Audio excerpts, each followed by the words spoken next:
السلام عليكم ورحمة الله وبركاته. أخباركم إيه؟ يا رب تكونوا كويسين. جمعة مباركة عليكم يا رب. حبيت أوريكم النهاردة طاولة رمضان. عندنا سلطة جزر وعندنا لازانيا وعندنا دي رافيولي إيطالية معمولة بالبازيليك والجبنة. هنا عندنا طبعا ما باكلش لحمه، بعمل صابرين بس لحمه مشويه بتاع خروف.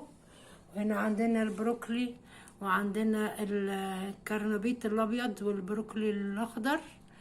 وهنا طبعا انا ما اقدرش اقعد من غير البريك ده، لازم. النهارده ما عملتش شوربه مكرونه عشان في حاجات تانية. وهنا عندنا البلح بالزبده. هنا عندنا بتاع المناديل بتاعنا اهو، فكره جديده برضو ويا رب تعجبكم.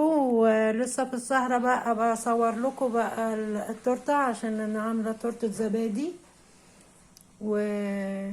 وشاي طبعا بالمكسرات وكده، يعني شاي بالنعناع ومكسرات يعني. ودي كانت طاولتنا النهاردة، اتمنى تعجبكم. حاجات صحية طبعا. البروكلي انتوا عارفين البروكلي على البخار، مش مستوي في حلة ولا حاجة، ده على البخار. والجزر ده طازة مبشور.